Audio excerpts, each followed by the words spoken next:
Conrad Valenti hadn't heard his daughter's voice in 3 years. Not a word, not a whisper, not even a cry. Nothing since the night her mother's car went off the road and never came back.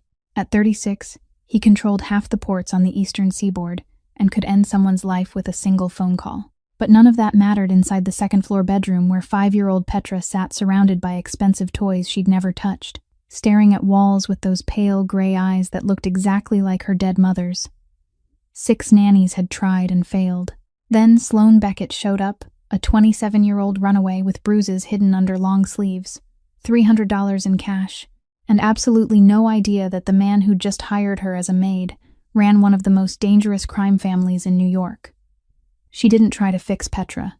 She just sat in the corner of that too-quiet room and hummed a song she'd learned in foster care, and for the first time in 3 years, the little girl turned her head and looked at another human being without screaming. But here's what nobody expected. As Petra slowly opened up, Sloane noticed something chilling.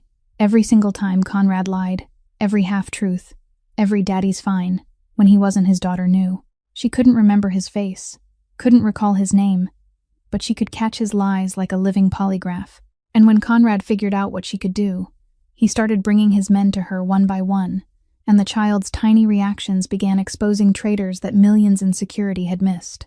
What none of them knew was that Petra's gift was tied to the darkest secret the Valenti family had ever buried, and the one man Conrad trusted most had been lying to his face for 3 years. If you're hooked, hit that like button so this story reaches more people. Share it with someone who loves a good thriller, and subscribe so you don't miss what's coming. Now let's go back to the night Sloane Beckett first walked through the iron gates of the Valenti estate, carrying nothing but a torn backpack and a desperate hope that whatever waited inside couldn't be worse than what she'd left behind.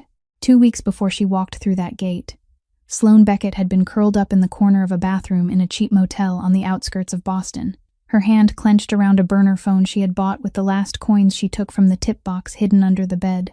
Troy had broken down the front door 3 times that week. The last time, he left a long crack in the wooden frame and a scrap of paper shoved through the gap beneath the door, with only 4 words written on it. You belong to me.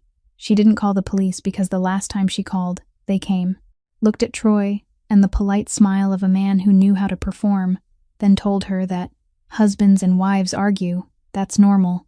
That night, she cut her hair short over the sink, stuffed $300 into the inside pocket of her jacket, left everything behind except a torn backpack, and boarded an overnight Greyhound bus headed toward New York.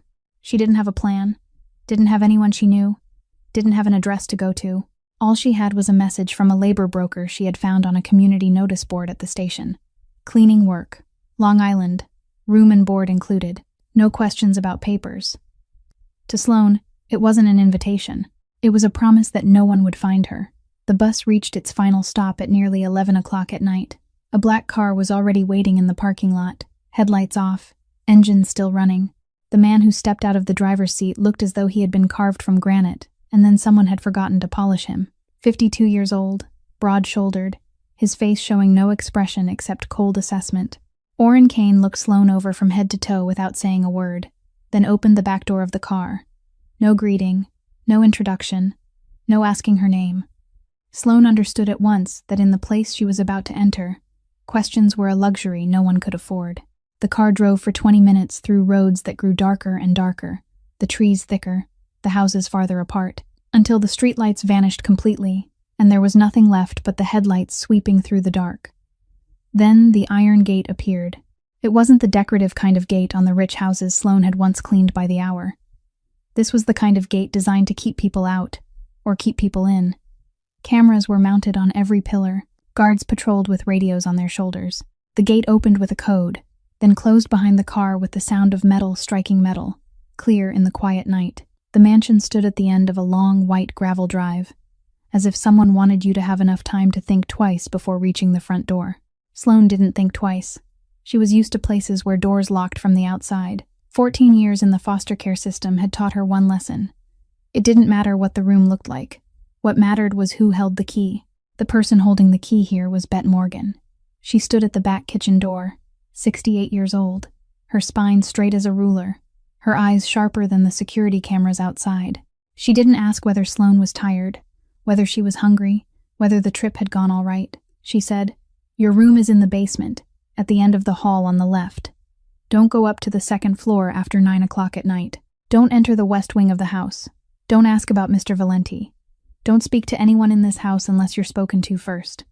Do you understand? Sloane nodded.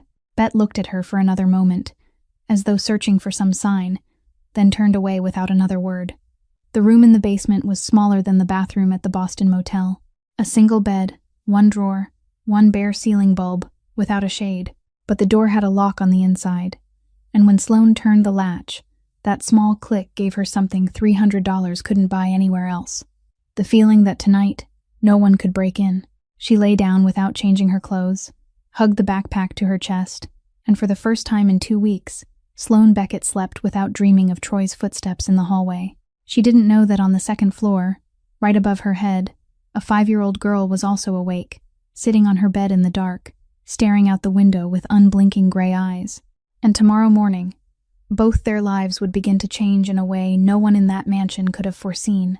The next morning, Bet Morgan knocked on the basement door at 6 o'clock and handed Sloane a handwritten list of chores on a yellow sheet of paper. Clean the kitchen, wipe down the first floor hallway, replace the towels in the guest bathroom, and the final line was underlined twice. Second floor playroom, east wing, clean. Don't touch the child. Sloane didn't ask which child. She had learned from the night before that questions weren't welcome here. She finished the first floor in silence, avoided the eyes of the 2 guards standing in the main hallway, and went up to the second floor at exactly 9 o'clock in the morning, when Bet nodded her permission. The playroom stood at the end of the east wing hallway, behind a heavy oak door Sloane had to push with both hands. The room was larger than the apartment she had once rented in Boston. Light poured through 3 large windows, the thin white curtains stirring softly in the air conditioning. In the middle of the room lay a soft white fur rug, surrounded by wooden shelves that reached all the way to the ceiling, packed with toys. Porcelain dolls sat inside glass cases. Wooden puzzle sets imported from Europe were still sealed beneath their plastic wrapping. A 3-story dollhouse stood there with tiny furniture, each piece of which probably cost more than everything Sloane owned put together. But what made Sloane stop wasn't the luxury. It was the order. Everything had been arranged perfectly, lined up straight. Not a single thing shifted out of place. There were no fingerprints on the glass cases, no puzzle piece fallen on the rug, no scratches, no stains, no sign at all that a child had ever touched anything in this room. This wasn't a playroom. This was a museum. Then Sloane saw the little girl.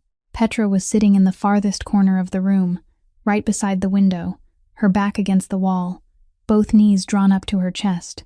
She wore a white dress so clean it looked as if someone had just changed her into it that morning, but she hadn't moved since. Her long black hair spilled over her shoulders, and her gray eyes stared straight out the window without blinking. Sloane understood at once. The little girl knew someone had entered the room, but unlike what Bet had warned her about, Petra didn't scream. She didn't throw anything. She didn't shrink back or cover her face. She just sat there, completely still, as though Sloane's presence was only one more shadow in a room already full of them. Sloane set the bucket and cleaning cloth down on the floor as gently as she could, then began to work. She didn't look at Petra. She didn't smile. She didn't say, "Hello, sweetheart," or, "My name is Sloane," or, "Do you want to play with something?" Because she wasn't a nanny, and no one was paying her to talk to this child. She wiped the shelves, straightened the books, swept the corners, moving slowly and steadily as if she were cleaning an empty room. 20 minutes passed in absolute silence. Sloane cleaned the window on the opposite side from Petra, careful to keep at least 3 meters of distance between them. She didn't glance at the little girl, didn't try to catch her eyes, didn't send out any signal that suggested she expected a response. And because of that, something small happened. Something Sloane almost missed. When she turned her back to wring the cloth into the bucket of water, she felt a shift in the air behind her. Not a sound, not a movement, just the instinct anyone who had ever lived in foster care learned to develop. Someone was watching her. Sloane didn't turn around. She kept wringing out the cloth, stood up, and wiped the next window pane. But she knew it as clearly as she knew she was breathing. For the first time, Petra Valenti was looking at her. Not past her, not through her, but at her. Sloane finished the work in 45 minutes, gathered the bucket and cloth, and walked out the door without looking back. She didn't know that this was exactly why it worked. The 6 nannies before her had all entered the room with the same script. Sweet voices, wide smiles, pitying eyes, and an urgent need to make the little girl react. They knelt down, opened their arms, and said, "It's all right, I'm here now." And Petra screamed. Screamed until they left. Screamed until her throat tore raw. Screamed because every adult who tried to touch her was telling the same lie. That everything would be fine. That they would stay. That they understood. Sloane didn't say any of those things. She only cleaned the windows and walked out. And so, Petra didn't scream. 3 floors below, in a walnut-paneled study with the curtains drawn shut, Conrad Valenti sat before 4 security camera monitors. He had watched the entire 45 minutes without blinking, without touching the cup of espresso that had gone cold beside him. He had watched the 6 nannies before her walk into and out of that room, each time ending with the visual of his daughter screaming on the silent monitor, her panicked cries echoing all the way down the hallways. He had grown so used to that sound that it had become background noise in his life. But today, for the first time, the screen was silent. His daughter wasn't screaming. His daughter was looking at a stranger. Conrad picked up the internal phone and pressed a single number. Oren answered on the first ring. "The new girl," Conrad said, his voice flat, though Oren heard what lay beneath it because he had served this man long enough to know when calm was only a thin shell over something much larger. "Keep her here, at any cost." On the second day, Sloane returned to the playroom at exactly 9 o'clock in the morning with her bucket and cleaning cloth. Petra was still sitting in the same corner, in the same position, as though she had never left. Sloane cleaned in silence, then went away. The 3rd day was exactly the same. The 4th day was exactly the same. By the 5th day, Sloane realized the room was never truly dirty, because no one ever used it, but she still came, still wiped things down, still arranged things that were already perfect, because it was the only reason she was allowed to be in the same room with Petra without anyone asking why. By the 2nd week, Sloane began bringing books with her. Not the expensive children's books on Petra's shelves, but cheap paperbacks she found in a donation box in the basement, probably left behind by someone years ago. She sat on the floor on the opposite side of the room, at least 4 meters away from Petra, opened a book, and read aloud. Not reading to Petra. She simply read the way people turn on a radio in an empty room because they can't bear the silence. Her voice was low, even, without dramatic rises or falls, without trying to make it interesting. She read about a rabbit lost in the woods, about a ship on the sea, about a little house on the prairie. Simple stories, the kind she had once heard in the only kind foster family where she had managed to stay for more than 6 months before being moved again. Petra didn't look over, but she didn't turn her face toward the wall either. On the 8th day, Sloane brought colored pencils and paper. She sat down in her familiar place and drew nonsense because, truthfully, she didn't know how to draw.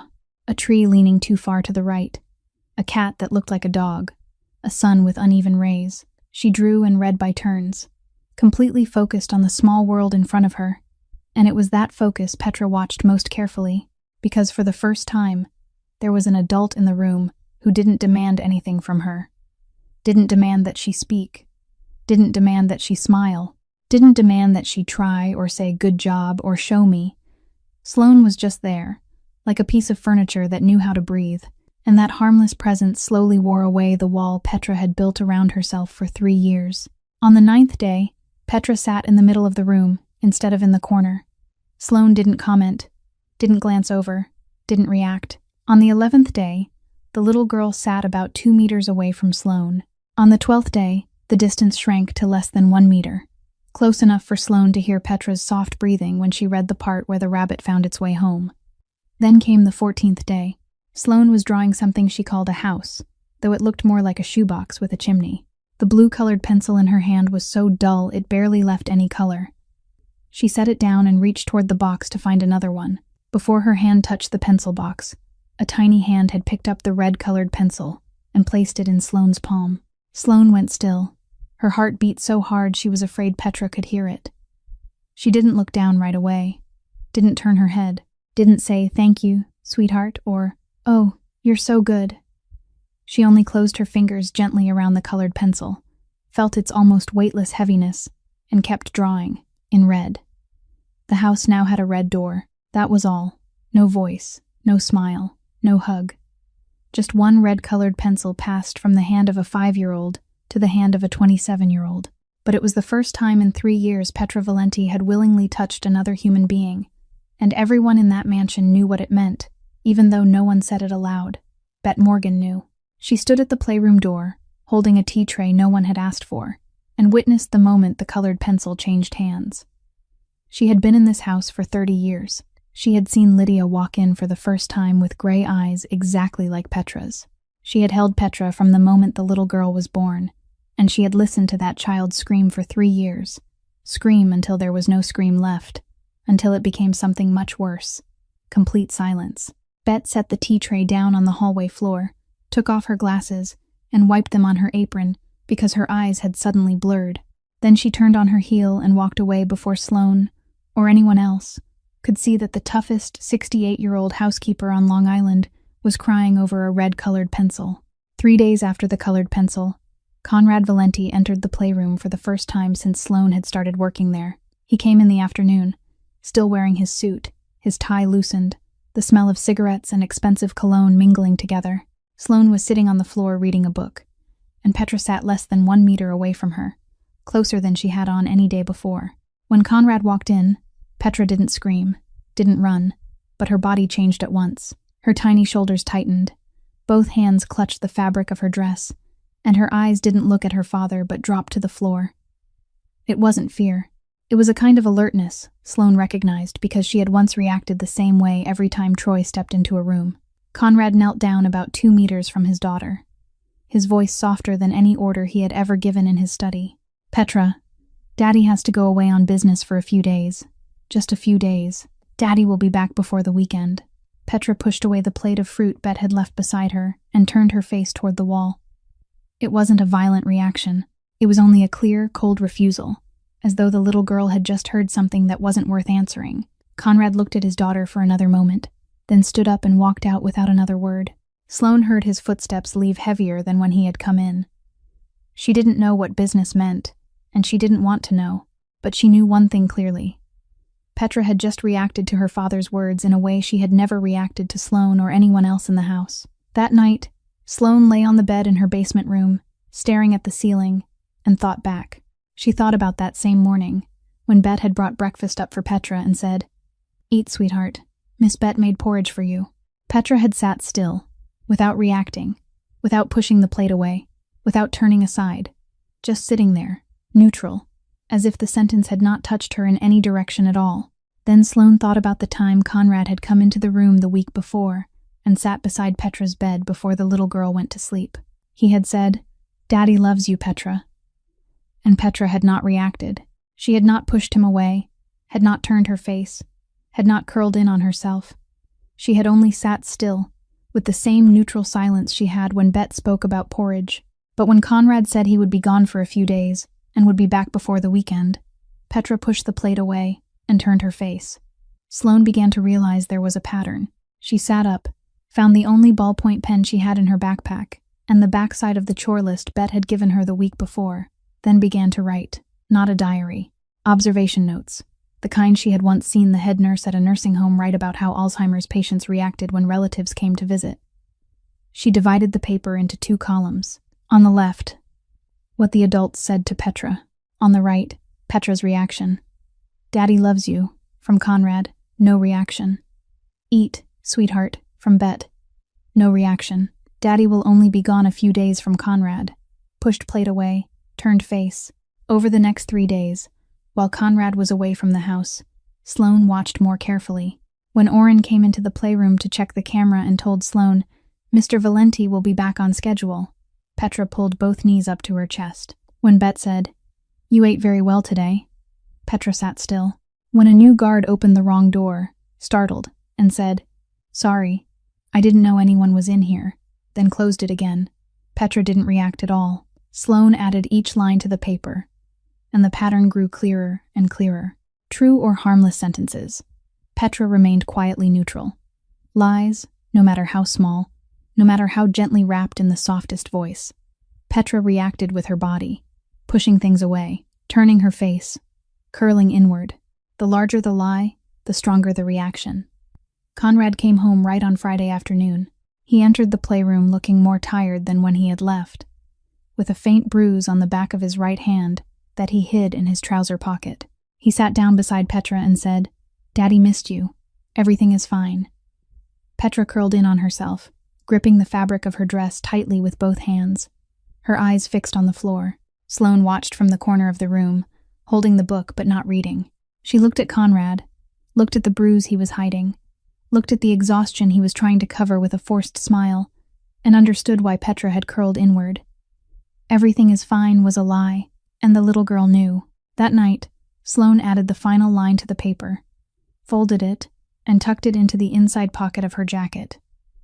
She hadn't told anyone yet, not because she wasn't sure, but because she didn't yet know who it was safe to tell, and in this mansion, saying the wrong thing to the wrong person might be the last thing she ever did. The call came on Monday morning, through Bet Morgan, in the voice she used when she would not accept refusal. "Mr. Valenti wants to see you. The study, right now." Sloane had never stepped into the study. She had never stepped into any room in the west wing of the mansion. The place even Bet entered only when summoned. She followed the long hallway lined with carpet so thick it swallowed every footstep, past 2 guards standing motionless like furniture, and stopped before the double wooden doors that Orrin Kane opened without a word, then closed behind her. The room was darker than she had imagined. Velvet curtains were drawn shut, with only the desk lamp casting a small pool of light across the black oak desktop. Conrad sat behind the desk, his hands placed on either side of an espresso cup, his face hidden in shadow from the nose upward so that Sloane could see only the sharp cut of his jaw and his lips pressed into a straight line. He didn't invite her to sit. "Petra," he said. One word. Sloane understood that it was a question. "She's making progress," Sloane answered, standing straight, both hands clasped tightly behind her back to hide their trembling. "She doesn't scream anymore. She sits close to me. Last week, she handed me a colored pencil." Conrad was silent. He was waiting for more. And Sloane knew he was waiting for more, because men like Conrad Valenti didn't summon maids into their studies just to hear what the cameras had already shown them. "What else?" he asked. Sloane could feel the notepaper in her pocket, heavy as if it were made of lead. She could say, "No, sir."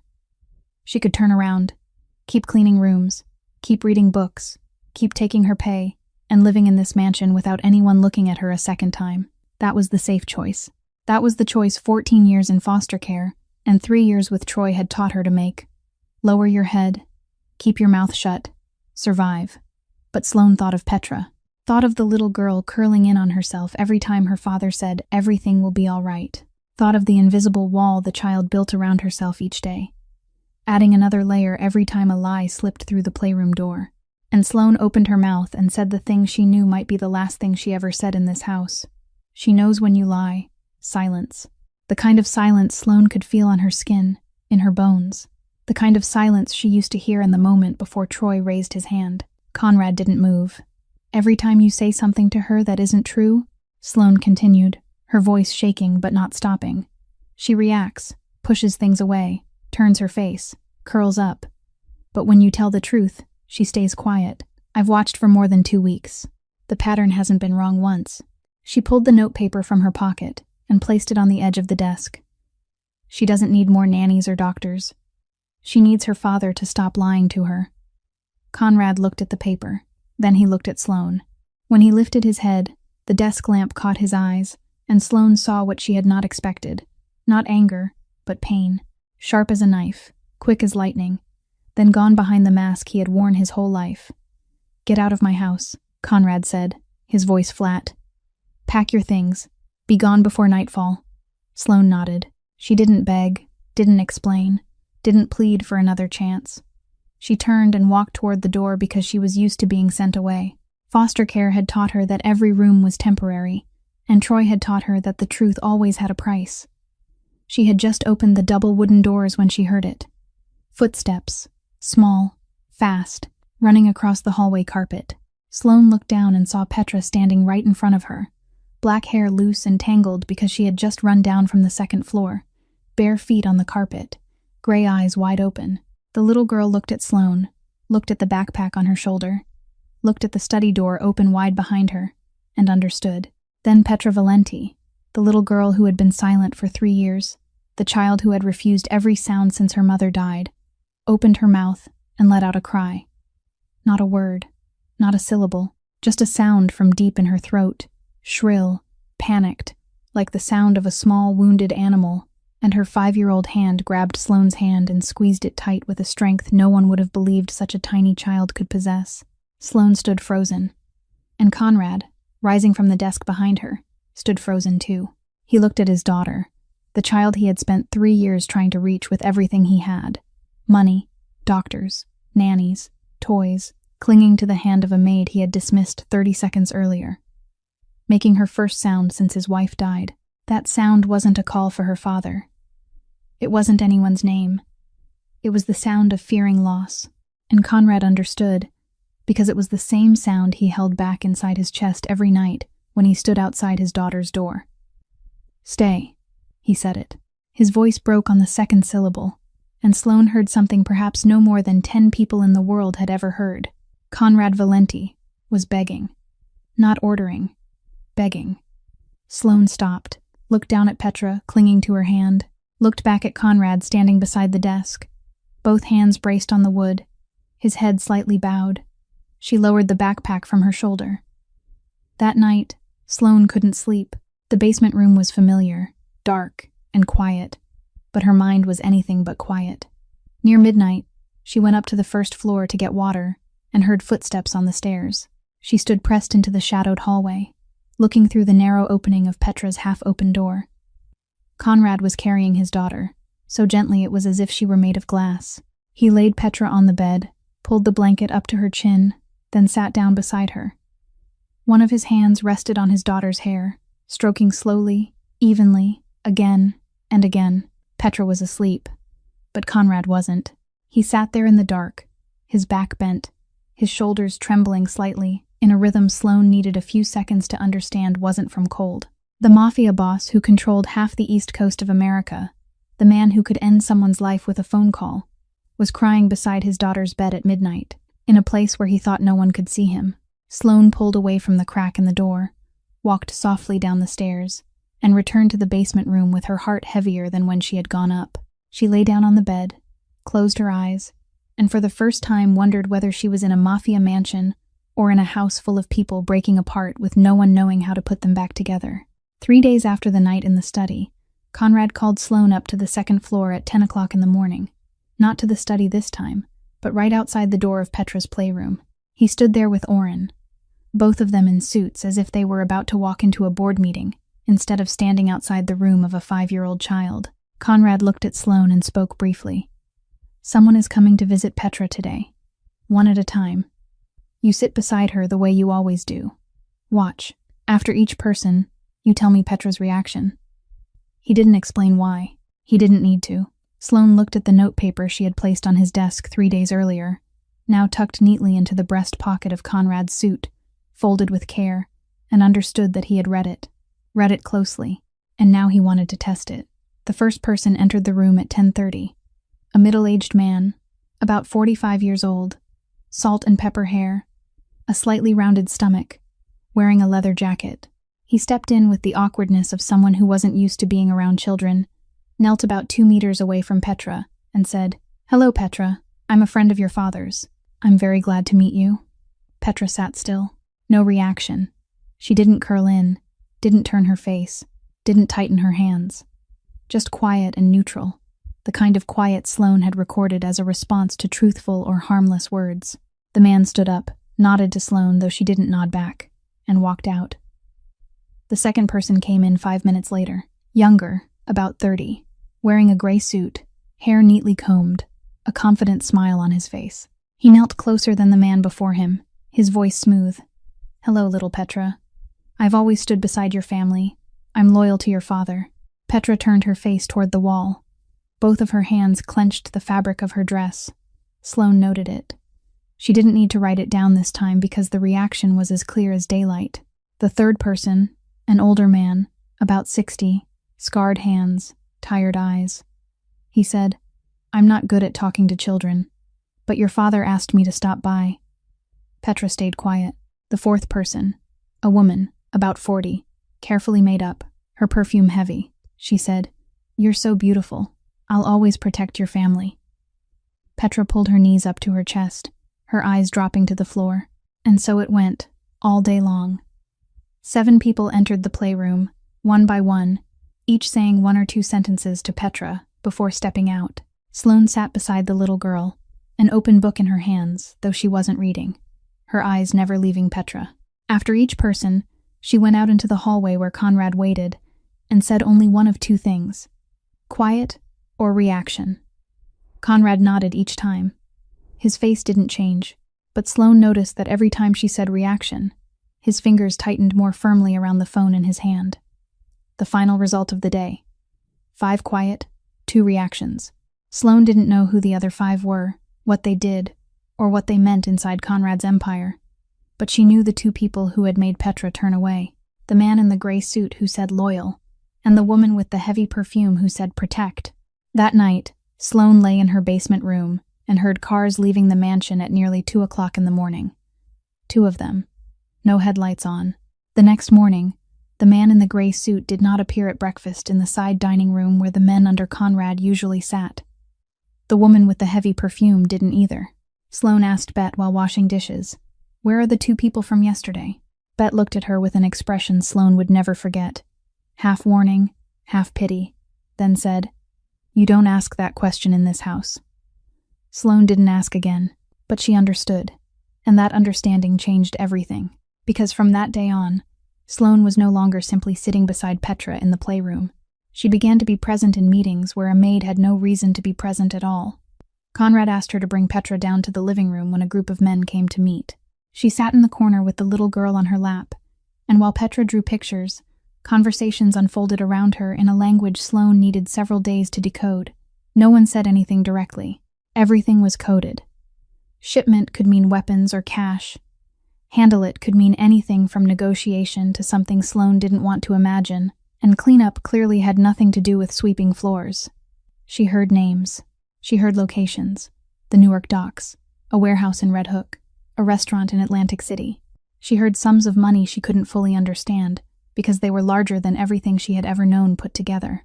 And each time one of the men finished speaking, Conrad looked toward Petra, then toward Sloane, and Sloane would nod or shake her head so slightly only he could see it.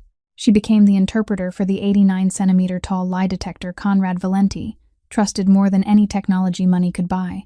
And in that moment, sitting in the middle of the living room with Petra drawing on her lap and the 7 most dangerous men on the East Coast seated around them, Sloane Beckett realized one simple and terrifying truth. She was no longer a maid. She was no longer the person who cleaned rooms, wiped windows, or replaced towels. She was a link in a machine she had never asked to join. She knew names, knew locations, knew transactions, knew who was loyal and who was lying. And in the world Conrad Valenti ruled, there was one rule Sloane didn't need anyone to explain. People who knew too much were never allowed to leave. The monthly family dinner at the Valenti mansion was something Bet Morgan prepared for with the seriousness of a military operation. The long table in the main dining room was covered with a white cloth, the gold-rimmed china that Bet brought out only for this occasion, candles lit down the center of the table, and a 4-course menu she cooked herself because she didn't trust anyone else to do it well enough. Sloane was assigned to serve the table, pour the wine, and clear the plates, a role she was quietly grateful for because it allowed her to stand in the corner of the room, unnoticed, while her eyes never left Petra, who sat at the head of the table on the cushioned high chair Bet had already set out. The guests arrived at 7 o'clock. Orrin opened the gate for a glossy black Porsche that pulled up right in front of the main entrance, and the man who stepped out of the car made Sloane understand at once why Bet had spent the whole afternoon muttering something less than friendly in the kitchen. Paxton Valenti looked like the version someone had designed to be Conrad's complete opposite. 33 years old, half a head taller than his brother, light brown hair slicked back with gel, a broad smile revealing straight white teeth, and a navy blue suit without a single wrinkle, as if he had just stepped off the cover of a magazine. Where Conrad gave off a quiet danger that made people instinctively step back, Paxton gave off an easy charm that made people instinctively step closer. He entered the dining room as though it were his stage, hugged Conrad with an embrace. Conrad returned only with a brief pat on the shoulder, then turned to Sloane, who was standing beside the wine cabinet. "Hello, new girl," Paxton said, winking. My brother finally managed to hire someone willing to stay longer than a month? Sloane didn't answer, only lowered her head slightly and turned away to pour the wine. But she noticed the way Paxton looked at her. Quick, assessing, from top to bottom. The same kind of look Troy had once given other women while she was sitting right beside him. Dinner began with Paxton taking over the conversation. He talked about his trip to Miami, about a real estate deal that was about to close, about friends in finance whose names he dropped as though he were scattering business cards. Conrad ate in silence, nodding from time to time, his eyes never leaving his plate. Then Paxton mentioned a name Sloane had never heard before. "Oh, do you know what Hugh Driscoll is doing?" Paxton said, his voice light, as if he were discussing the weather. "He just bought 2 more docks in Newark. Heard he's negotiating for the southern area of Jersey City, too." Conrad looked up, only for 1 second, but Sloane caught it. "What Driscoll does is Driscoll's business," Conrad said. "He's putting pressure on our southern route, brother," Paxton continued, leaning forward as though he were sharing a secret between siblings. "Our people at the port said shipments were blocked twice last month. Not by the police. By Driscoll's people. You need to think about negotiating instead of letting it escalate." "I don't negotiate with Hugh Driscoll," Conrad said. His voice flat in the way Sloane had learned meant the discussion was over. Paxton raised both hands as if surrendering, laughing. All right, you're the boss." Then he turned to Petra. He reached down beside his chair, pulled out a large teddy bear wrapped in pink tissue paper, and placed it on the table in front of the little girl. "Petra, sweetheart, Uncle Paxton brought you a gift. Uncle loves you the most."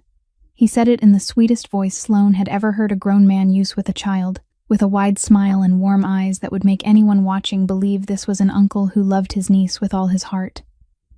Petra trembled, not a small tremble. Her whole body shook as though the temperature in the room had dropped below 0. Her small hands gripped the edge of the table so tightly that her knuckles turned white. Her eyes opened wide, not looking at Paxton, not looking at the teddy bear, but staring straight down at her plate, with an expression Sloane could describe with only one word: terror. This wasn't the turning away or curling inward that Sloane had observed with the men who lied. This was stronger, more violent, deeper, as though Paxton's lie had not merely touched the surface, but had driven itself straight into a wound Petra had carried inside her for a very long time.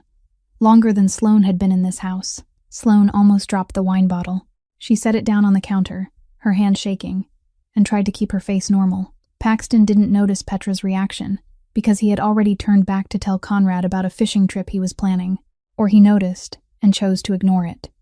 Sloane didn't know which was worse. Dinner ended at 9 o'clock. Paxton hugged Conrad again at the door, clapped him on the shoulder with both hands and said, "Think about Driscoll, brother. Don't let it get to the point where you can't control it." Then he got into his car and disappeared behind the iron gate. Sloane waited until Bet took Petra upstairs to bed, until the last of the men had left the dining room, until the mansion sank into the thick silence of midnight. Then she knocked on the study door. Conrad was sitting in the dark, a glass of liquor in his hand, the curtains still drawn shut. He didn't ask why she had come. "Paxton," Sloane said. Just one word. Then, the strongest reaction I've ever seen in her. Stronger than all 7 people from the other day put together. Conrad didn't move, didn't nod, didn't ask anything more. He only sat there, the glass of liquor motionless in the air, his eyes fixed on the darkness ahead.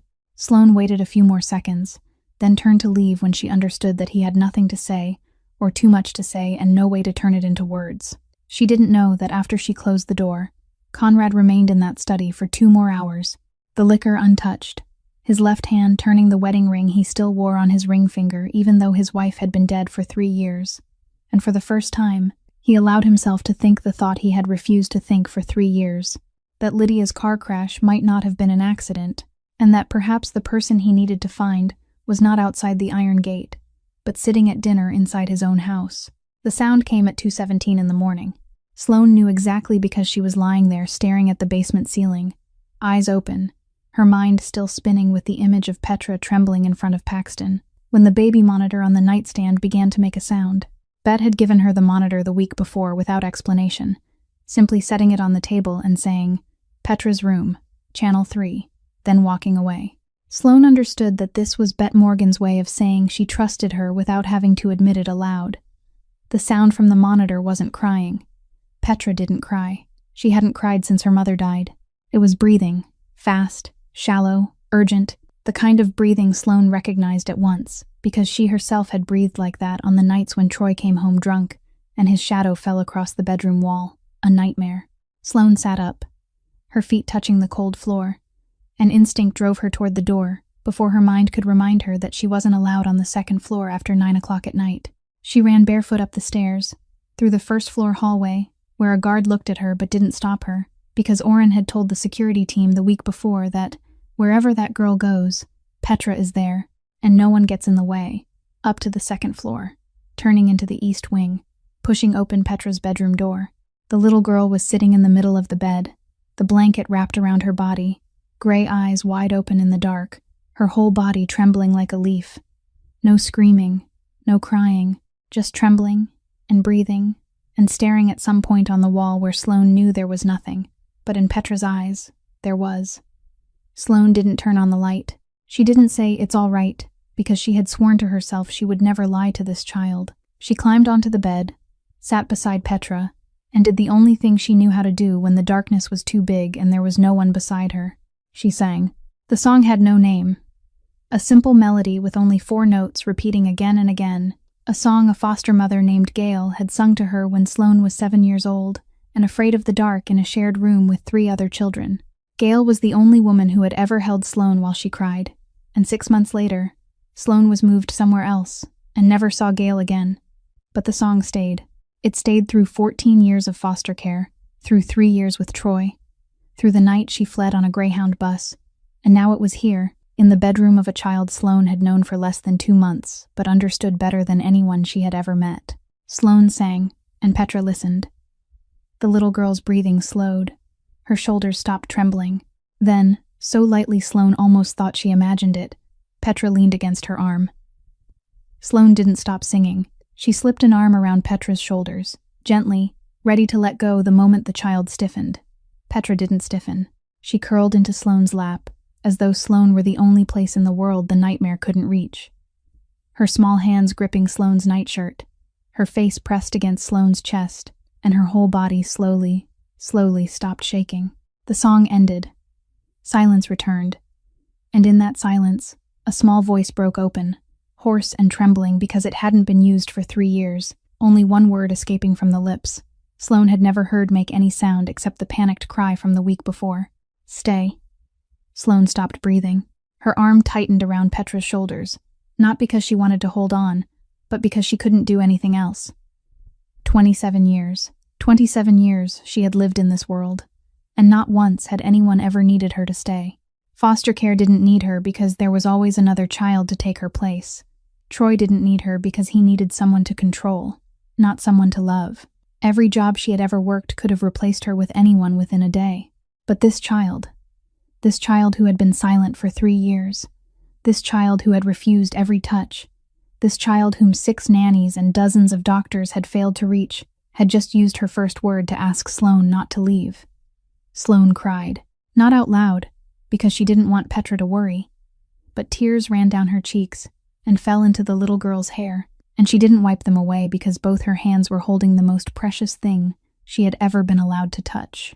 Out in the hallway, less than a meter from the half-open door, Conrad Valenti stood motionless. He had run up from the study when the hallway camera showed Sloane running to the second floor at 2 o'clock in the morning. He reached Petra's door just as Sloane began to sing, and he stood there and listened to all of it. Listened to the song. Listened to the silence. Listened to the first word his daughter had spoken in 3 years, and that word was not Daddy. He stood there until both Sloane and Petra fell asleep on the bed, their hands still holding each other.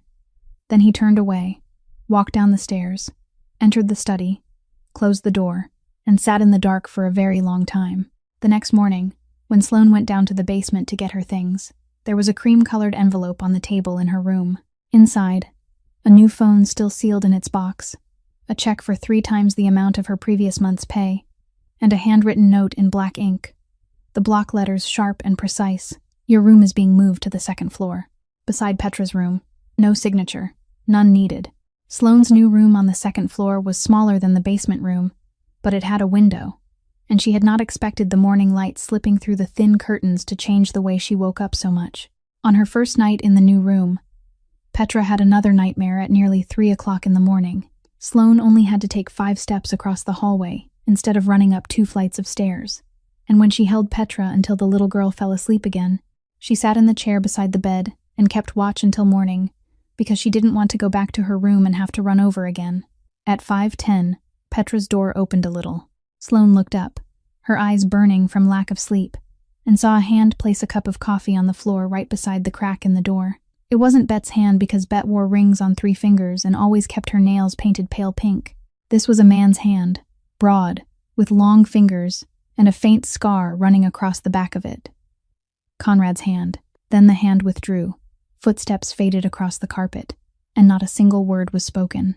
Sloane looked at the steaming cup of coffee in the dim early morning light, and she didn't know what she was supposed to feel because no one in her life had ever brought her coffee at 5 o'clock in the morning, or at any other hour.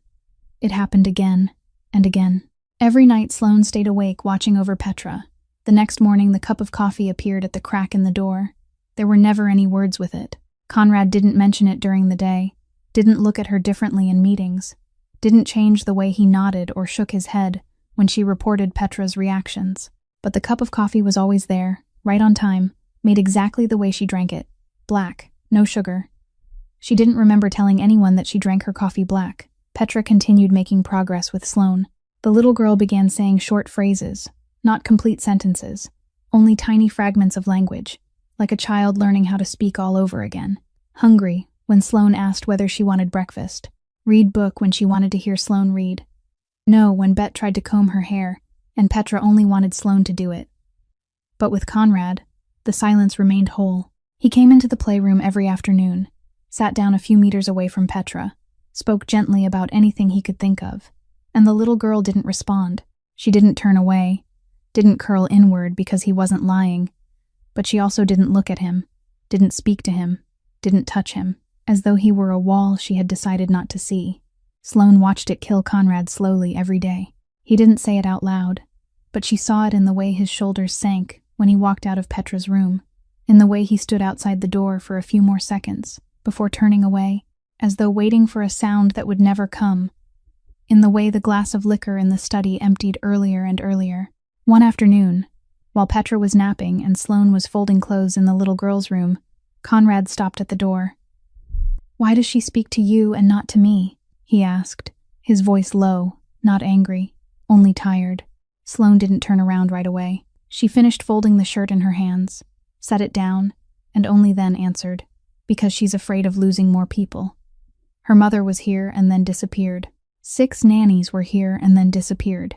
In her mind, anyone she attaches herself to will disappear. Silence is the way she protects herself. If she doesn't talk to you, doesn't attach herself to you, then when you disappear, it won't hurt." Conrad looked at her for a long time. "How do you know that?"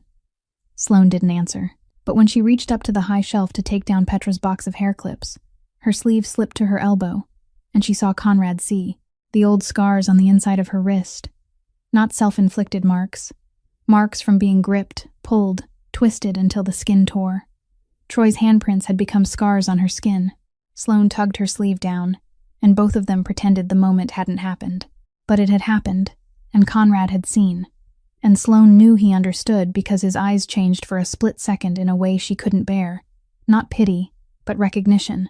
The kind of recognition that came from someone looking into a mirror and seeing the same crack.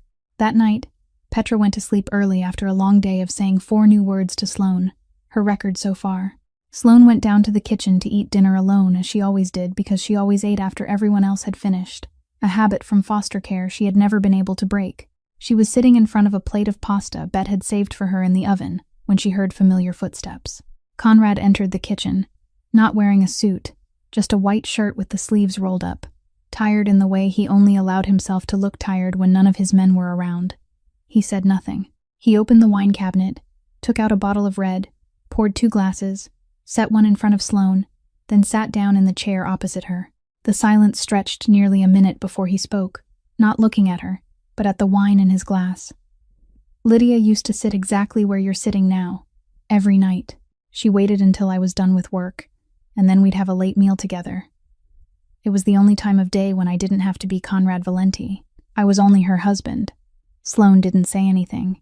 She only listened, because she knew there were times when people didn't need anyone to answer. They only needed someone to hear them. When she died, Conrad continued, his voice lower. That chair was empty, and I stopped eating in the kitchen. He took a sip of wine. You're the first person to sit there in 3 years. Silence again. Sloane felt the weight of those words settle on her shoulders, and she knew she should stand up, wash her plate, say good night, sir, and go upstairs to her room. But instead, she said, so quietly it was almost a whisper, I see it. Conrad looked up. See what? You. Not Conrad Valenti. Just you. The silence came a third time, but this time it was different. Not heavy. Not airless. It trembled, fragile, like a thin thread stretched between them. The kind that would snap with one wrong movement. Sloane felt it in the way Conrad looked at her. Not at a maid, not at the woman caring for his child, but at her. Sloane, as a person, and that look frightened her more than anything she had ever faced in this mansion. She stood up, pushed the chair back in, and walked toward the stairs. She didn't say goodnight, didn't look back, because she knew that if she looked back, she would sit down again, and if she sat down again, she would say more, and if she said more, she would start believing there might be something between her and the man sitting in his own kitchen at midnight. And Sloane Beckett had lived long enough to know that loving a mafia boss wasn't an escape. It was the most beautiful trap life could set.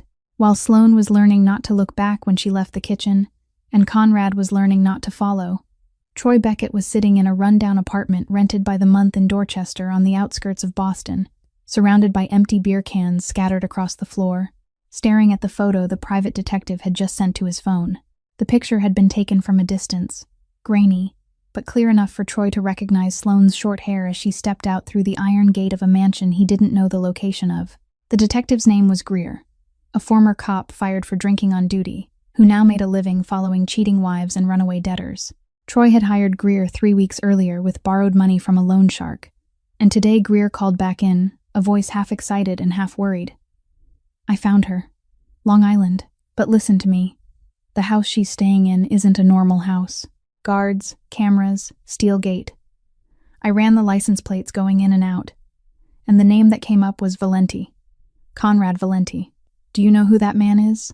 Troy didn't know, and he didn't care. He only stared at the photograph, ground his teeth, and thought the same thought he had thought every day for 2 months since Sloane disappeared.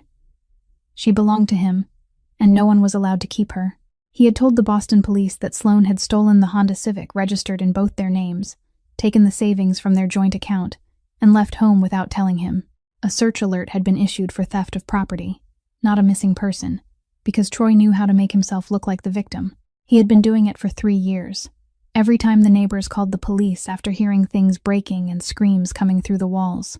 But on the other side of the chessboard, a player 100 times more dangerous than Troy was also looking at Sloane Beckett's file, and that person wasn't searching for her out of jealousy. Paxton Valenti sat in the living room of his Manhattan penthouse, his feet propped on the glass table, turning through the pages of the file his private source had dug up. Real name: Sloane Marie Beckett, born in Worcester, Massachusetts, orphaned at 4 years old, 14 years in the foster care system, married to Troy Beckett in Boston, unofficially separated, currently wanted over an accusation of theft. Name being used at the Valenti mansion: Sloane Beckett. Not a false name, but hiding her entire past. Paxton finished reading, closed the file, and smiled. Not the charming smile he used at family dinners. It was the smile of a man who had just found the perfect piece for a game he had been playing for a very long time. Ever since the family dinner, when Conrad had looked at him with the kind of eyes Paxton recognized because he had seen that look aimed at traitors right before they disappeared. Paxton knew his time was running out. He needed to move before Conrad found proof, and the runaway maid with a past full of holes was the opportunity. He called Troy Beckett that evening. Troy answered after the second ring, his voice wary because the number was unknown. Who is this? You don't need to know who I am, Paxton said, his voice gentle and controlled. You only need to know that I know where your wife is. Silence on the other end of the line. Then, go on. She's living in a mansion on Long Island, very heavily guarded. You can't get in by yourself, but I can help. What do you want? Troy asked, because even a drunk plumber knew no one gave anyone anything for free. One small thing, Paxton said. At exactly the time I tell you, you show up at the mansion. Make noise. Draw security's attention. I only need 10 minutes. I'll handle the rest. After that, wherever you want to take her is up to you." Troy didn't ask why a stranger wanted to create chaos inside the mansion. He didn't care. All he heard was, "Take her." And that was enough. "Send me the address," Troy said. Paxton ended the call, opened another phone number in his contacts, and called Hugh Driscoll. The call was brief. Paxton's voice lower, more careful, more respectful, because Driscoll wasn't a plumber he could order around. "Everything is moving into place," Paxton said. "The maid's file will break my brother's trust. The ex-husband will create chaos when we need it. And when Conrad is distracted, we move." Driscoll asked in the hoarse voice of a man of 60 who had smoked cigars his whole life. "And the girl? Petra isn't a problem," Paxton said quickly. Too quickly. "She doesn't speak, doesn't remember anything. She isn't a threat." That was the biggest lie Paxton Valenti had ever told, and if Petra had been sitting in the room at that moment, she would have trembled until she broke apart, because Petra remembered. Not images, not faces, but she remembered the voice. And Paxton's voice was the last voice she heard before her mother drove out through the mansion gate for the final time and never came home. Paxton chose the next month's family dinner to make his move, because he understood that the best stage for a bomb was the place with the largest audience. He arrived at the mansion at exactly 7 o'clock, in the same black Porsche, with the same broad smile, carrying the same expensive bottle of red wine as before, but this time the inside pocket of his suit jacket held a thin file wrapped in a brown envelope that he had spent 2 weeks preparing. Dinner went on as usual. Paxton told amusing stories, asked after Petra in the sweet voice that she answered with her familiar trembling, and Sloane stood beside the wine cabinet, pouring water and serving the table as she always did. Conrad ate in silence, his eyes sometimes drifting toward Sloane before returning to his plate, and Sloane pretended not to notice, because both of them had become very good at that game of pretending since the night in the kitchen. Paxton waited until dinner was almost over, when Bet was clearing the dessert plates, and Sloane was pouring coffee. He reached into his pocket, pulled out the brown envelope, and placed it on the table beside Conrad's wine glass with a movement so natural it looked almost accidental. "Oh, brother," Paxton said, his voice light. "Almost forgot. I happened to receive this from someone I know in security. Thought you should take a look, since it has to do with household Stan Waite of Conrad." Looked at the envelope, looked at Paxton, then opened it. Inside were 3 pages. The first page, a photograph of Sloane from a Boston police file, her hair longer than it was now, her face thinner, a bruise on her temple that the police photographer had not bothered to hide. The second page, a search notice on a charge of property theft, full name, Sloane Marie Beckett, physical description, last known address in Dorchester. The third page, a copy of her marriage certificate with Troy Beckett, no divorce filed. Sloane was pouring coffee for Paxton when she saw her own photograph on the table, and her hand stopped in midair. The coffee pot tilted, one drop falling onto the white tablecloth, spreading into a small brown stain no one saw except her. Conrad read all 3 pages in silence. His face did not change, not one muscle tightening, not one vein rising, and that perfect stillness frightened Sloane more than any rage Troy had ever poured over her, because she knew the most dangerous men were not the ones who shouted the loudest. They were the ones who went quiet. "Thank you, Paxton," Conrad said, folding the file and slipping it into his suit pocket. "I'll look into it." He stood, wiped his mouth with his napkin, nodded to Paxton, then walked out of the dining room. He did not look at Sloane. Paxton leaned back in his chair, took a sip of the coffee Sloane had just poured, and smiled at her with the smile of a man who knew exactly what he had just done.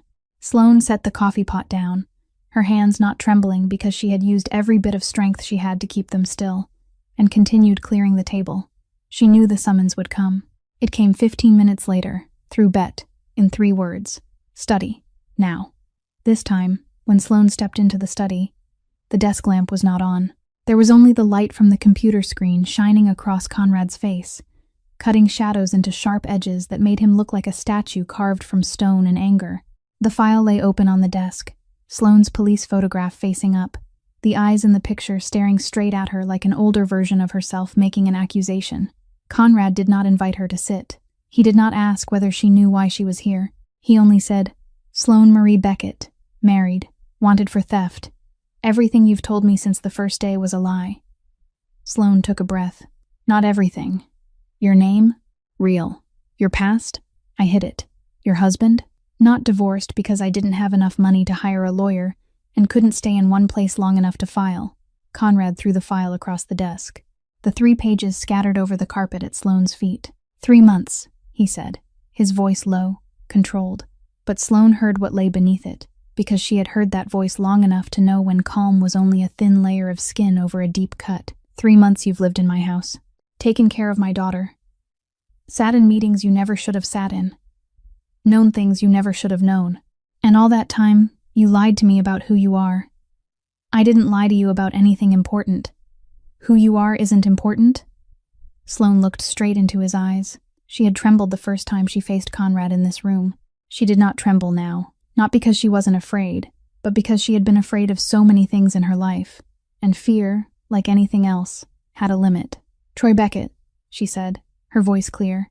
3 years. It started with a slap because I burned dinner. It ended with 6 stitches in my head because I dared to cry too loudly when he broke my ribs. The search notice exists because I took the car registered in both our names and ran at 3 o'clock in the morning while he was too drunk to get up. I didn't steal anything. I ran so I could live. Silence. I'm not sorry I ran, Sloane continued. I'm sorry I lied to you. But if I had to choose again between telling the truth and being beaten to death, I'd do exactly the same thing. Conrad looked at her. Sloane did not know what he saw. She only knew that the moment lasted long enough for her to count 7 of her own heartbeats before he opened his mouth. Get out of my house. Tonight. Sloane nodded. She bent down and picked up the 3 pages from the carpet. Not because she wanted to keep them, but because she did not want the photograph of her face lying on anyone's floor. She stacked them neatly, placed them on the edge of the desk, then turned and walked toward the door. She did not beg, did not explain any further, did not look back. 27 years of living had taught her that when a door closed, she walked away, always walked away. But when she went upstairs to the 2nd floor and opened the door to her room to take the torn backpack she had never fully unpacked, because some part of her had always known this day would come, her hands trembled, not from fear, but because across the hall, behind the door with the paper star Sloane had cut out for her the week before, Petra Valenti was sleeping, and Sloane was about to have to say goodbye to the only person in the world who had ever needed her to stay. Sloane pushed open Petra's door at 10:20 that night, backpack on her shoulder, old shoes already on her feet, hoping the little girl was asleep so she could look at Petra's face one last time without having to explain why she was crying. But Petra wasn't asleep.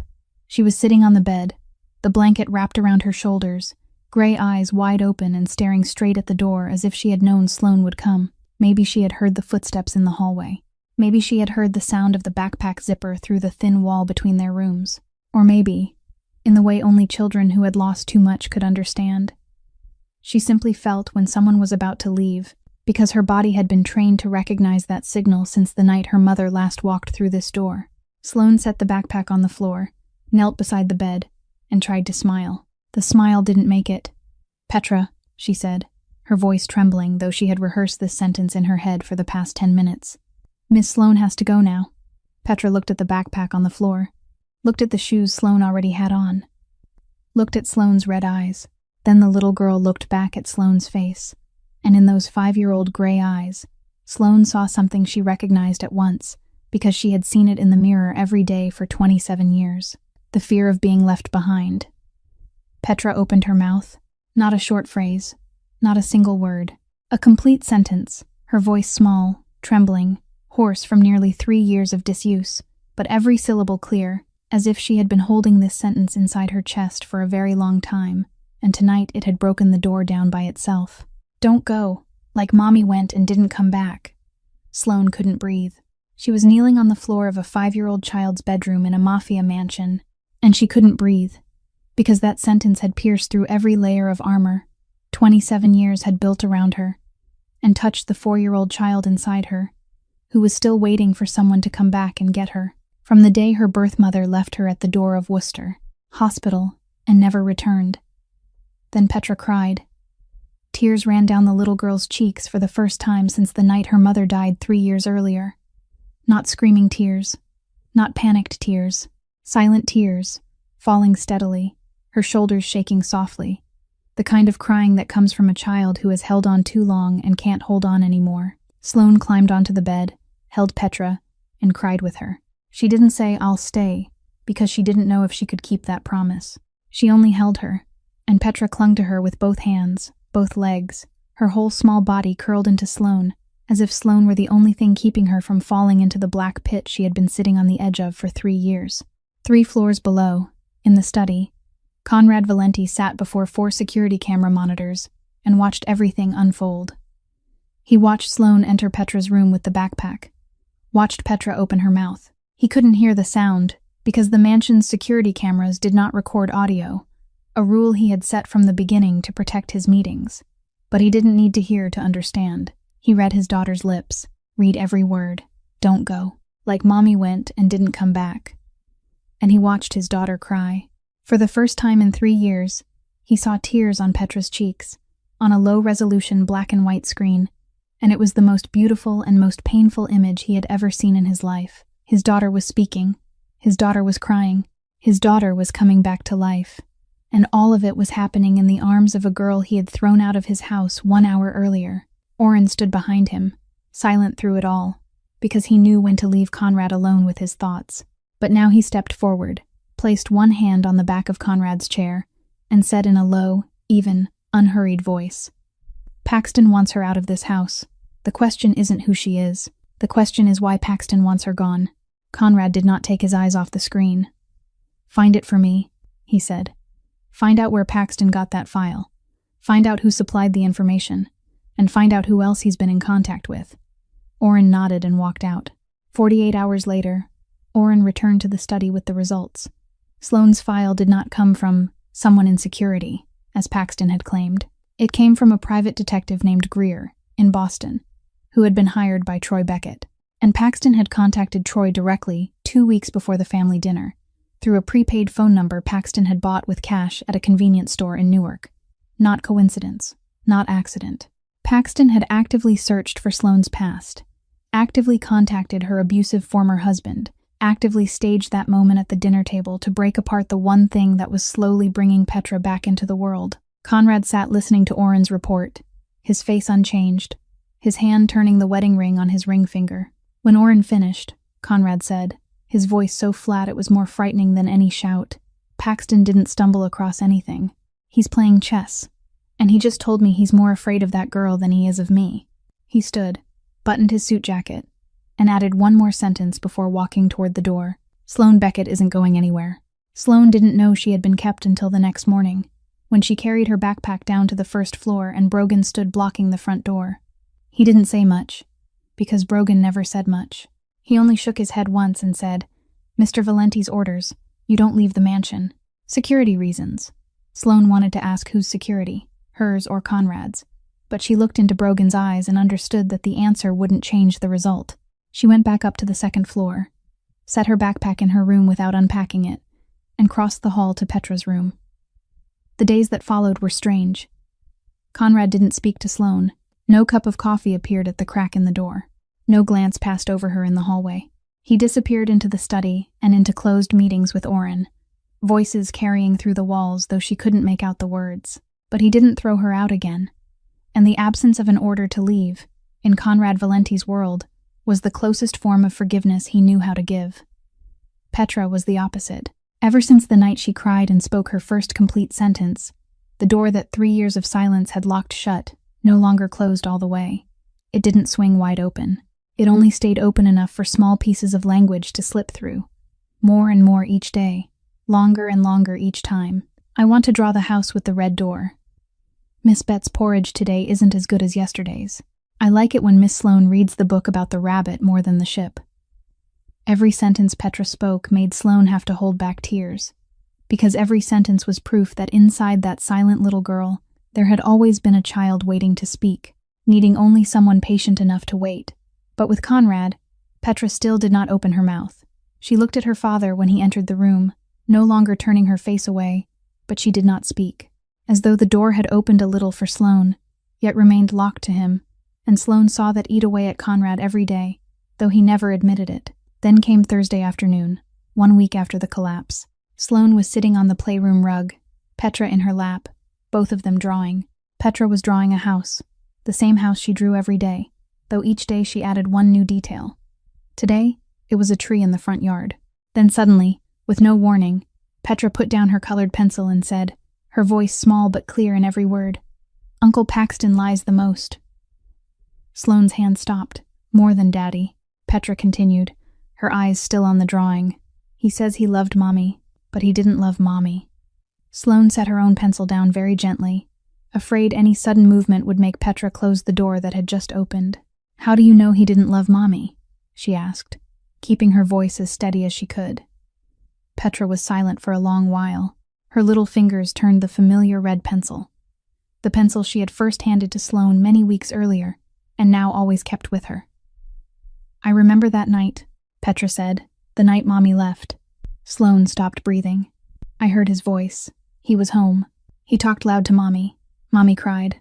Then Mommy drove away." Petra's voice stayed small, stayed even, as if she were reading back a story she had heard many times inside her own head. "Then Mommy didn't come back." Sloane held Petra tighter, not to comfort the little girl, but to hold herself together, because the room was spinning and the meaning of what Petra had just said was arranging itself inside her mind in a way she wished it wouldn't. Petra didn't remember images. Doctors said children not yet 3 rarely kept clear visual memories. But sound memory was different. Voices, shouting, crying, the sound of a car engine, those things carved themselves into a child's brain in a way images could not. Petra did not remember Paxton's face that night, but she remembered his voice. And every time Paxton walked into a room and opened his mouth to speak, Petra's body recognized that voice before her mind could understand why, and she trembled, not because Paxton lied, but because that voice was tied to the last night she still had a mother. Sloane held Petra until the little girl fell asleep in her lap, then gently laid her on the bed, tucked the blanket around her, and stepped out into the hallway.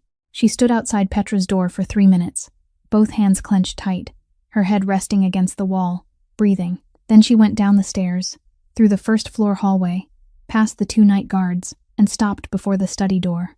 2:15 in the morning. Light still leaked through the crack under the door. She knocked. "Come in." Sloane stepped inside, closed the door behind her, and looked at Conrad sitting behind the desk. His eyes red from lack of sleep, a half-full glass of liquor beside him, papers stacked everywhere.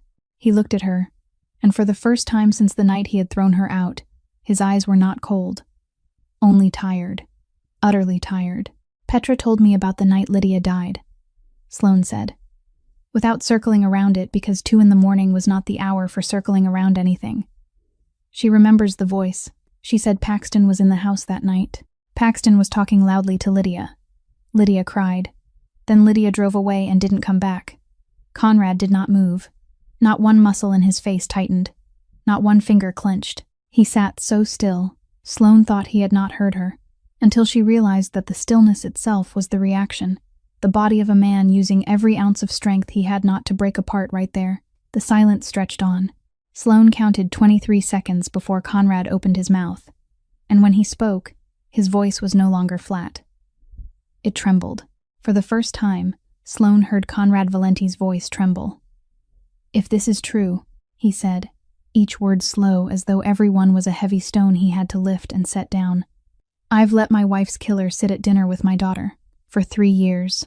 Sloane looked at him, looked at the eyes she had seen cold as steel, had seen painful as a knife wound, had seen soft as butter when he looked at his daughter through the camera at midnight, and now those eyes were staring into the empty space ahead with the gaze of a man who had just discovered that the ground beneath his feet had never been ground at all, but the mouth of an abyss. "Petra doesn't lie," Sloane said softly. "You know that better than anyone." Conrad closed his eyes. 1 second, 2 seconds, then he opened them, and when his eyes opened, Sloane no longer saw the grieving father or the exhausted man in the kitchen at midnight. She saw Conrad Valenti, the Mafia boss who controlled half the east coast of America, and that look was colder than anything she had ever seen. "Get Oren in here," he said.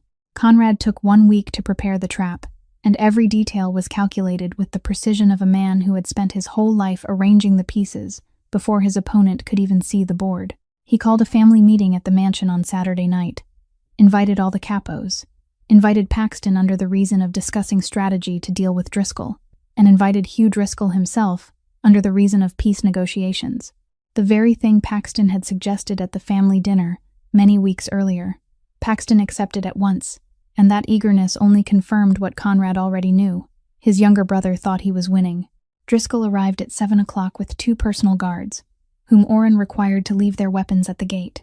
He was 60 years old, short, broad-shouldered, with eyes as small as a gecko's, and he shook Conrad's hand with a smile they both knew was false. Paxton arrived 10 minutes later, in the same black Porsche, with the same confident smile, unaware that tonight would be the last night he walked into this house as a free man. The meeting took place in the large living room. 8 men seated around the long wooden table, expensive liquor, cigars, and a discussion about port territory that Sloane could hear from the kitchen through the half-open door. Then, at exactly 8:30, according to the plan, Sloane led Petra into the living room. "Excuse me, gentlemen," Sloane said, her voice soft and properly suited to the role of a maid. Petra wanted to say goodnight to her uncles before going to bed. No one in the room suspected anything because Petra had been brought in for tests before, and everyone knew the little girl appeared from time to time. Sloane sat in the chair by the door, Petra on her lap, the little girl's hand clutching the small teddy bear Bet had given her that morning in place of Paxton's teddy bear, which Petra had never touched. Driscoll looked at Petra and nodded politely. Conrad's niece. Such a good girl. Petra did not react. Quiet and neutral. One capo said, "Hello, little Petra. I'm glad to meet you." Petra remained quiet. Then Paxton, sitting across from Conrad, leaned toward Petra with his familiar wide smile and said, "My sweet girl, you know Uncle has always been loyal to your daddy." Petra stood up from Sloane's lap. Not slowly. She sprang up as if the chair had caught fire, turned her back, and walked straight out of the living room without looking back. It was the strongest reaction Sloane had ever witnessed in all the tests, stronger even than the trembling at the family dinner. This time Petra didn't tremble. She rejected him completely. The room went silent for 1 second. Conrad looked at Sloane. Sloane gave a small nod, once, then stood, and followed Petra. Paxton gave an awkward laugh. Children.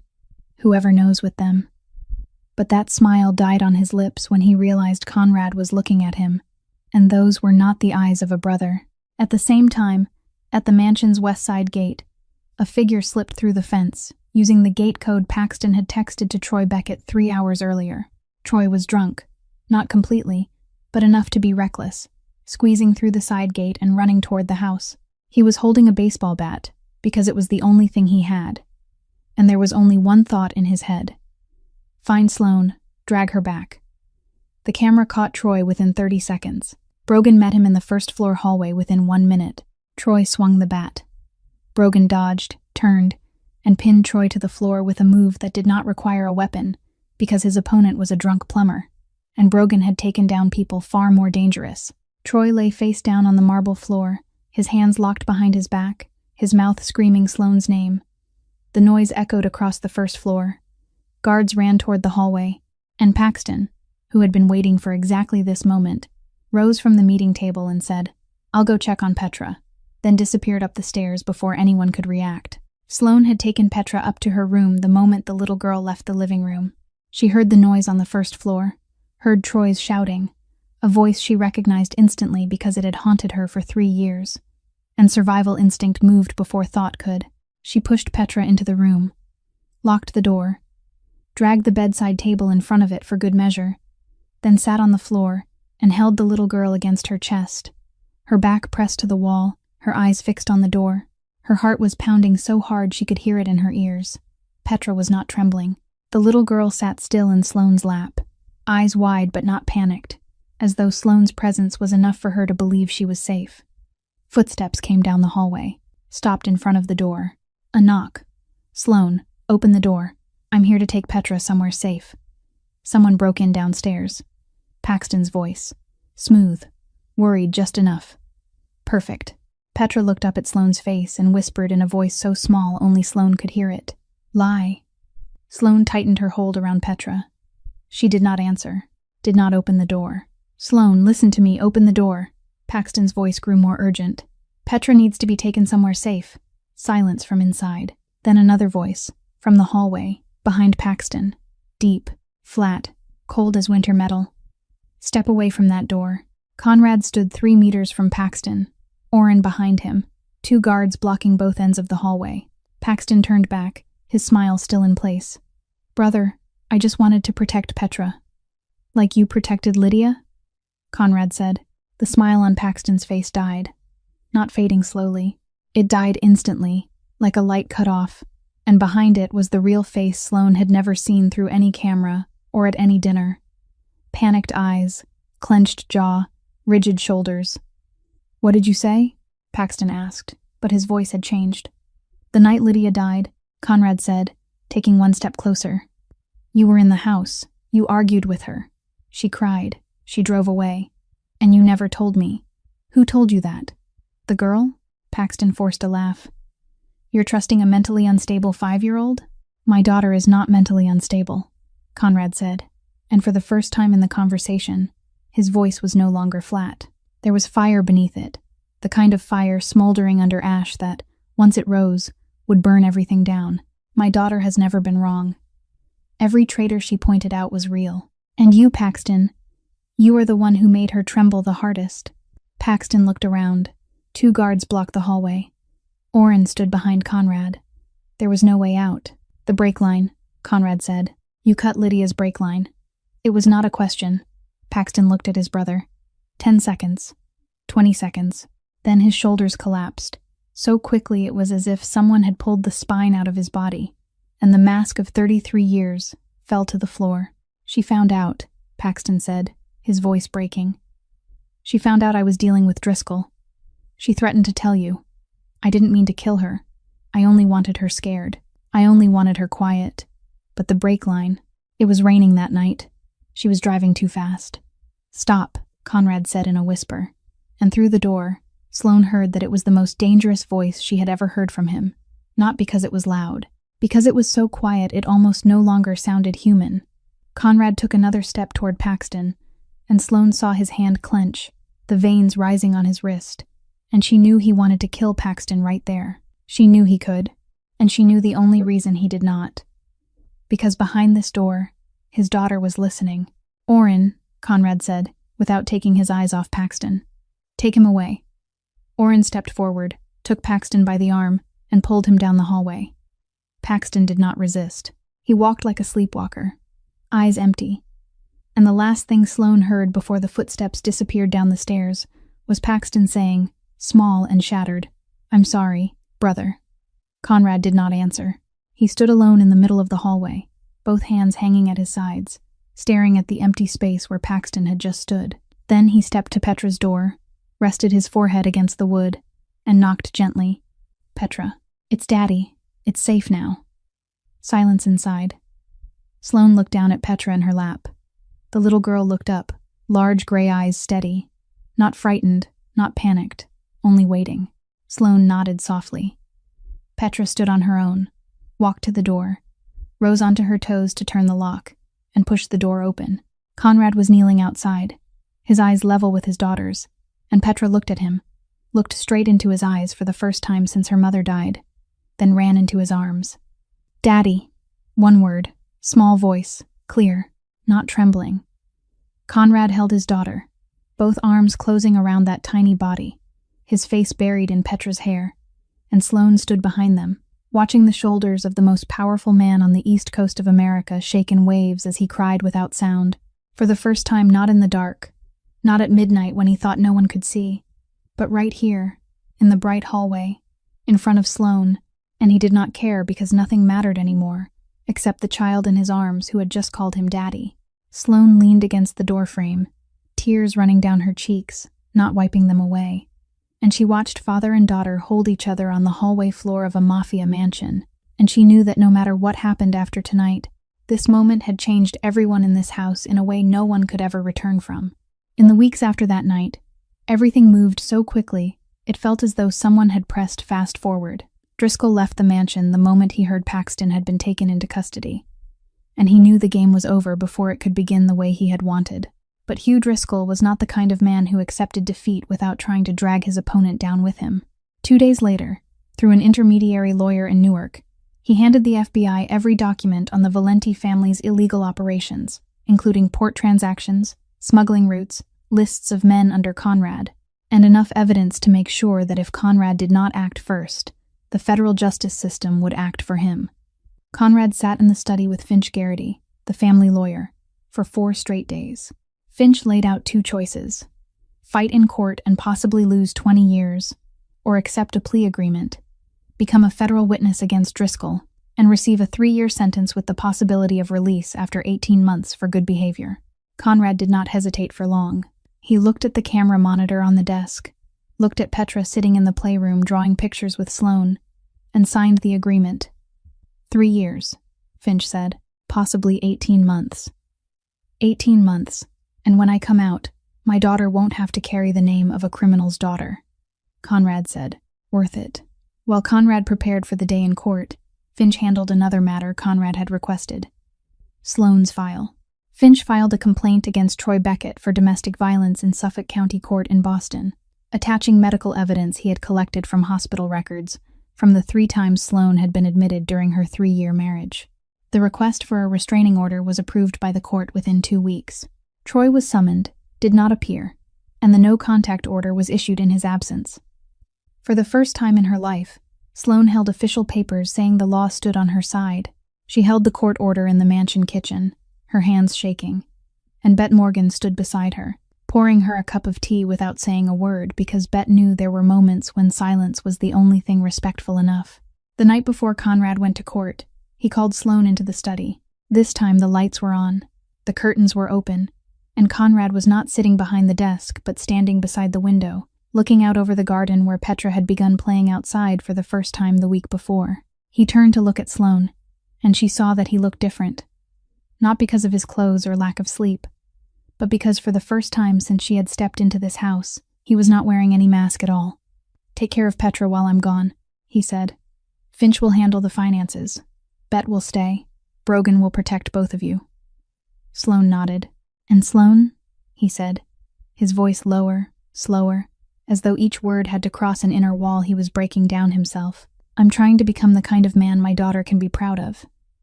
And the kind of man you don't have to fear.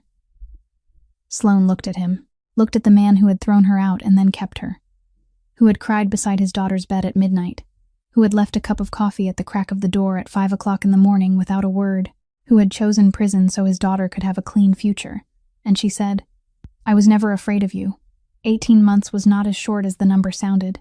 18 months was 548 mornings of Sloane, waking up in the little house Finch rented for her and Petra in the suburbs, making breakfast for the little girl, taking her to school, then driving the old car she had bought with her savings to class. Sloane took the GED test in the 3rd month, passed on the first try, and enrolled in an early childhood education program at a community college in Nassau County. Every week, she took Petra to visit Conrad. The little girl brought drawings each time, and every picture had the house with the red door, the tree in the front yard, and 3 people standing together whom Petra never needed to explain. Petra went to school, had friends, and spoke normally, though she was still quieter than her classmates. Her teacher called her quiet but observant, and Sloane smiled because she knew that observant in Petra was something even the entire New York underworld had not been able to defeat. Bet Morgan moved in with Sloane and Petra without anyone inviting her, because she said that a house like that needs an adult who knows how to cook, and you 2 cook like you're trying to poison each other. She called Sloane stubborn girl, and that was Bet Morgan's way of saying she loved her like the daughter she would never admit to having in words. The day Conrad was released from prison, the sky was clear, the wind was soft, and Sloane parked the old car in the lot 30 meters from the federal prison gate. Petra sat in the back seat, wearing the flowered dress she had chosen herself that morning, holding her newest drawing rolled into a tube. The gate opened. Conrad stepped out. No vest, no suit, no entourage, jeans, a simple jacket, and a face thinner than before, with more lines, but eyes brighter than Sloane had ever seen them. Petra opened the car door and ran so fast one of her sandals nearly flew off, then crashed straight into her father's arms. Conrad held his daughter, lifted her off the ground, buried his face in Petra's hair, and laughed. Not the controlled smile he had once used in meeting rooms or family dinners. A real smile, the kind only Petra and Sloane had ever seen. Then he looked up, Petra still in his arms, and saw Sloane leaning against the old car, arms folded over her chest, trying to look calm, though her eyes were red. You waited for me, he said. Not a question. Sloane shrugged. Who says I waited for you? Maybe I only came because of Petra. Conrad smiled and stepped closer. You're lying. Petra, in her father's arms, nodded seriously. Lying. Sloane burst out laughing, and the laughter broke open with tears because she could not hold both back at the same time. You two are terrifyingly alike, she said. The three of them got into the car. Petra sat in the middle. Conrad placed his hand over Sloane's on the gear shift, gently, not gripping, only resting it there as though he wanted to make sure she was real. The little suburban house had no iron gate, no cameras, no guards, only a white fence Bet had repainted the month before, because she said, a house should look like a house. Conrad opened a legal construction company, starting from nothing, starting over from the beginning at 38 years old, as if it were a privilege and not a punishment. Sloane taught kindergarten in the mornings at the public school near home, and every afternoon she picked up Petra along with the two best friends the little girl had made for the first time in her life. Evening, Petra's bedroom. Conrad sat beside the bed reading a story, and deliberately read it wrong. Then the rabbit jumped to the moon in a rocket made of carrots. Petra looked at her father, gray eyes serious. Daddy, you read that wrong. Conrad looked back, his eyes shining. I did it on purpose. I know, Petra said. Then the little girl looked toward the bedroom door, where Sloane stood leaning against the frame as she did every night, and said in the clearest, warmest, most certain voice she had ever used, Good night, Mommy. Sloane stood there. Her hand gripped the doorframe. Her feet did not move, and the world stopped for one beat. Mommy. She had never been called that word. Never had anyone looked at her and thought, this is my mother. Never had a family, a home, a place where she belonged without asking permission, without running, without fearing she would be sent away. 29 years, 14 years in foster care, 3 years of abuse, 2 months of running. And now, in a small suburban bedroom with star-patterned wallpaper, a 7-year-old girl had just given her something money could not buy, power could not steal, and even an entire Mafia empire could not create. A word. A family. A home. Sloane cried. She did not hide it, did not wipe it away. Tears ran down her cheeks and she let them fall, because these were not tears of pain or fear. They were the tears of a 29-year-old woman who, for the first time in her life, knew what it felt like to be home. Conrad looked at her from beside Petra's bed, saying nothing, only smiling, and in his eyes, Sloane saw what she had seen since that night in the kitchen, many months earlier, but this time she did not walk away. She saw him looking at her. Only her, Sloane, not the maid, not the woman who cared for his child, not the runaway girl, but the person he had waited for through 18 months on the other side of a prison wall. And she knew that this time, the most beautiful trap life had set was not a trap. It was home. Sometimes, the most beautiful stories do not begin with once upon a time. They begin in darkness, in pain, in wounds people believe will never heal. And they do not end with palaces or crowns, but with a small word from the mouth of a child, a red door, and the feeling that at last, after everything, you belong somewhere. This story is about finding light in the darkest places, about the courage it takes to trust again after betrayal, and about the truth that family is not always blood. Sometimes family is the person you choose to stay with, the person you wait for, and the person you build a new life beside, even when the whole world says it is impossible. If this story touched you, if you saw yourself in Sloane, in Conrad, in Petra, or in anyone trying to find their way home, let us know. Please like so this story can reach more people. Share the video with someone you think needs to hear it today, and subscribe to the channel to join us for the next stories. We want to hear from you. Leave a comment and share what you feel from deep in your heart, because every story only becomes truly complete when there is someone to listen and someone to tell it again. Thank you for being here until the very last minute. May you and the people you love always have good health, a joyful life, and peace in every day. Goodbye, and see you again in the next video.